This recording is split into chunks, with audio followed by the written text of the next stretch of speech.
how are you? I hope you are all in good health and in good spirits. Now we are going to start the lesson. We pray first. Let's pray. Our Heavenly Father, thank you for all the blessings that you have given us. Now we want to study, help us to learn, and guide us to concentrate and really do to understand and remember too.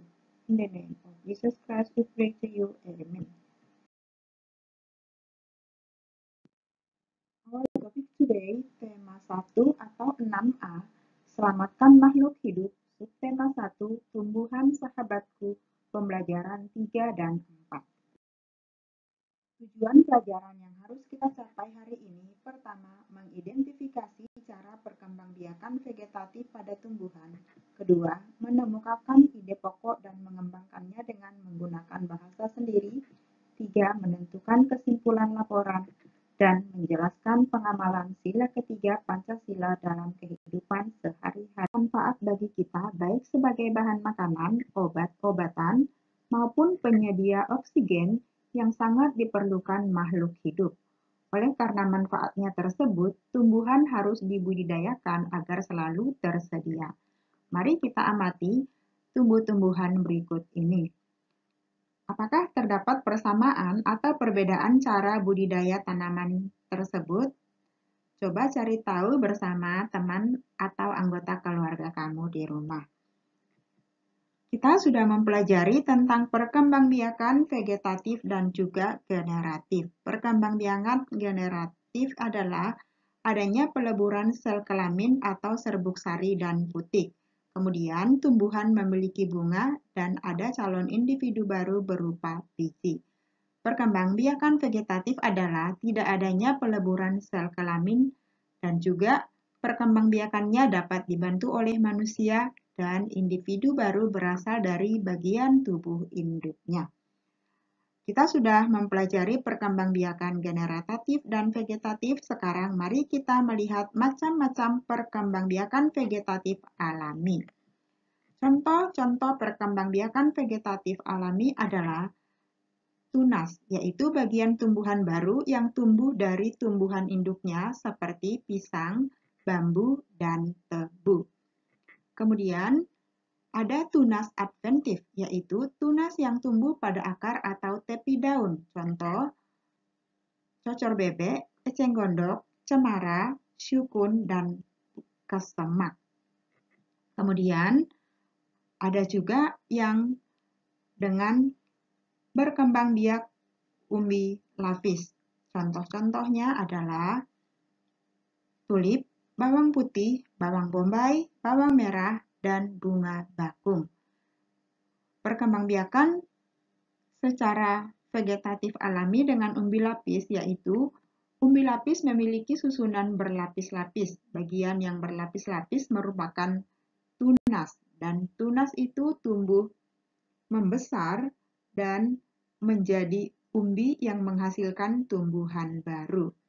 Kemudian yang berikutnya adalah contoh perkembangbiakan vegetatif alami, yaitu dengan umbi batang.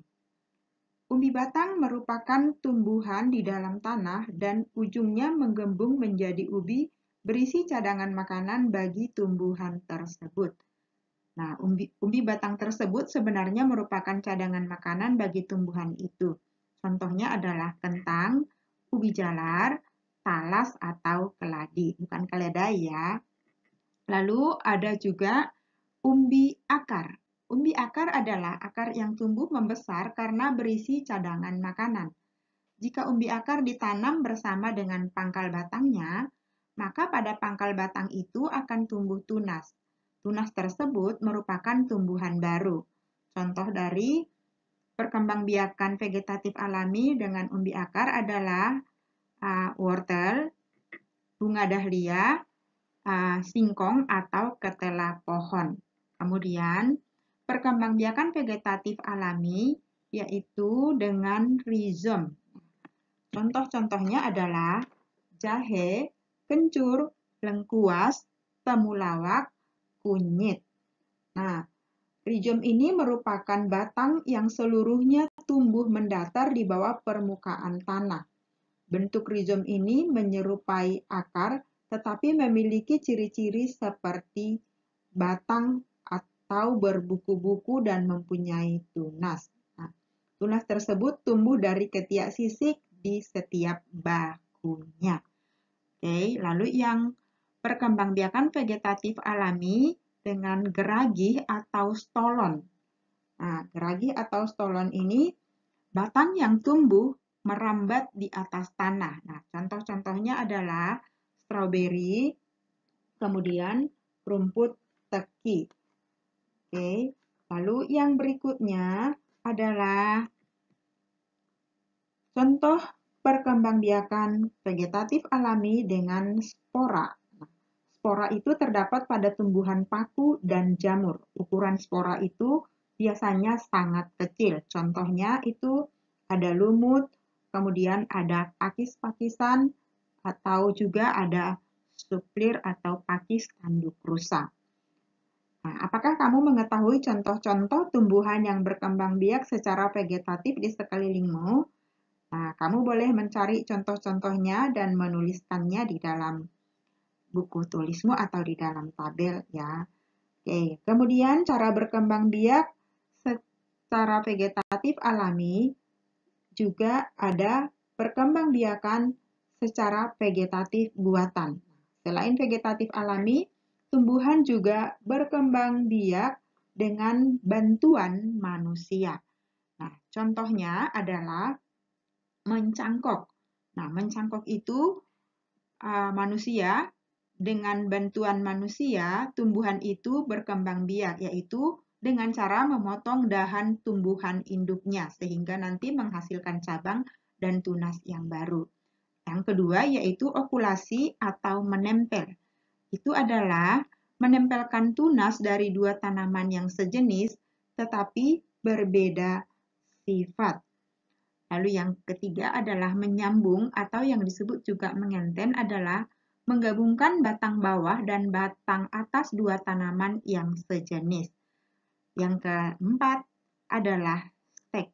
Menyetek adalah memperbanyak tumbuhan dengan menancapkan atau menanam potongan-potongan batang tumbuhan induknya.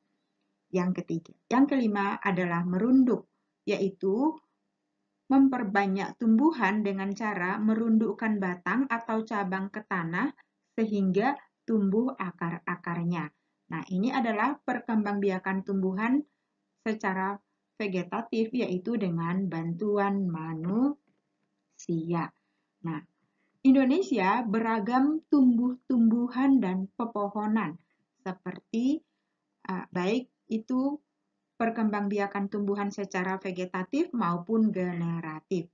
Dan tumbuh-tumbuhan yang beragam di Indonesia banyak juga dimanfaatkan sebagai obat tradisional, seperti bunga lawang, kapulaga, kayu manis, pala, ketumbar, merica atau lada, cengkeh. Nah, banyak lagi beragam tumbuhan lainnya di Indonesia.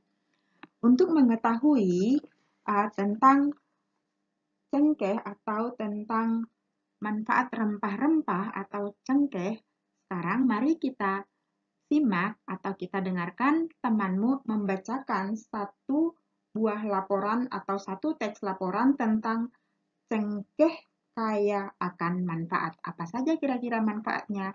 Mari kita simak pembacaannya. Halo teman-teman, perkenalkan nama saya Ari. Di sini saya akan membacakan sebuah teks tentang cengkeh kaya akan manfaat. Sejak dahulu, Indonesia dikenal sebagai negara yang kaya akan rempah.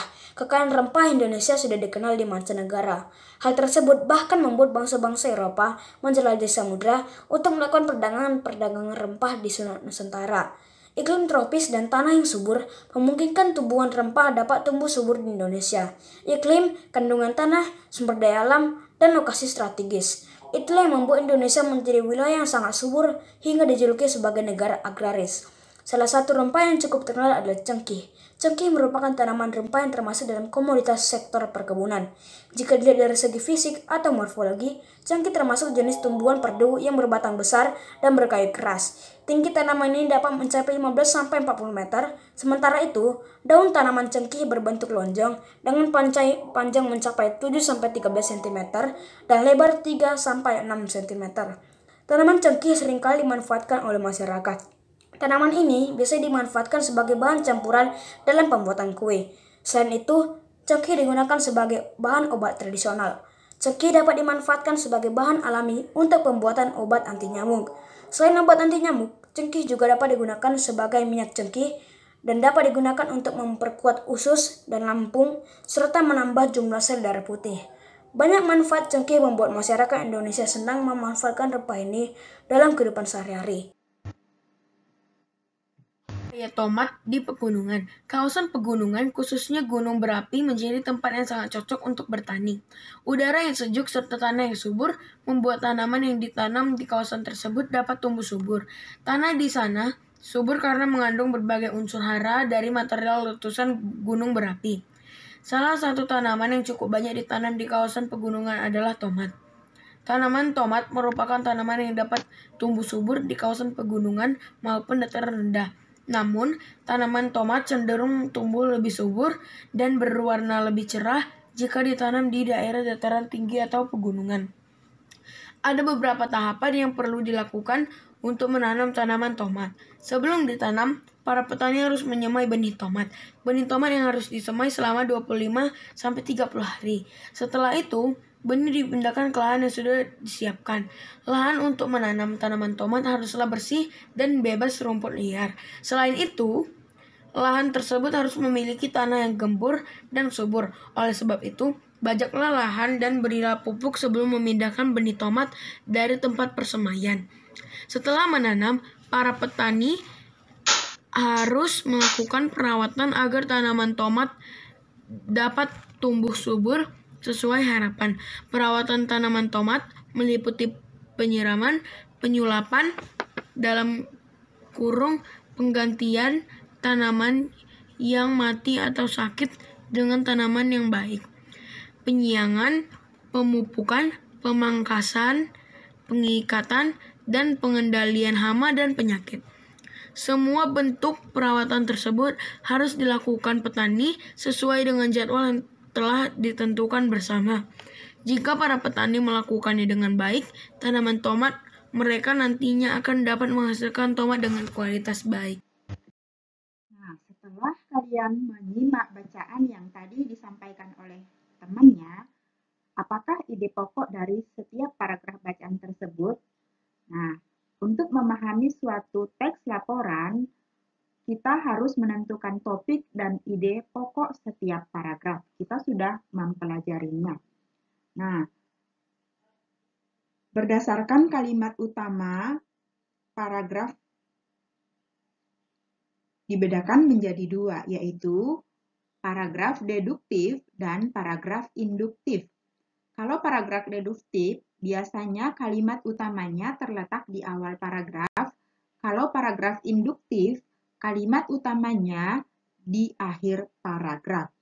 Nah, untuk lebih mengetahui atau untuk memahami tentang ide pokok atau tentang jenis paragraf dari teks laporan yang baru teman-teman membacakan, anak-anak boleh menuliskan jenis paragraf dari teks laporan bacaan tersebut di halaman 25. Dan juga anak-anak boleh membuat kesimpulan dari teks bacaan di halaman 31 untuk memahami teks dari laporan bacaan. Nah, anak-anak, bagaimana membuat kesimpulan? Kalau membuat ide pokok, tadi tentukan kalimat atau tentukan paragraf atau kalimat utama di setiap paragrafnya. Nah, kesimpulan suatu teks juga umumnya berupa pendapat atau tanggapan yang sesuai dengan informasi teks. Kesimpulan dapat dibuat dengan mengambil intisari atau informasi penting dari teks, kemudian menyusunnya ke dalam pernyataan dengan bahasa sendiri. Untuk membuat kesimpulan teks, hal-hal yang perlu anak-anak perhatikan yaitu tentukan dulu ide pokok dari teks tersebut, dari setiap paragrafnya, kemudian cari dan catat kata-kata kunci teks itu di setiap paragraf, lalu buat pernyataan yang sesuai dengan ide pokok dan kata kunci teksnya. Oke. Nah, anak-anak boleh berlatih untuk membuat ide pokok dan juga kesimpulan serta menentukan jenis paragraf dari bacaannya. Oke. Merawat dan juga memanfaatkan tumbuhan dengan bijak merupakan pengamalan sila Pancasila. Nah, hari ini kita akan belajar tentang nilai-nilai Pancasila sila ketiga. Kemarin kita sudah belajar tentang pengamalan sila kedua. Apa saja contoh pengamalan sila ketiga Pancasila?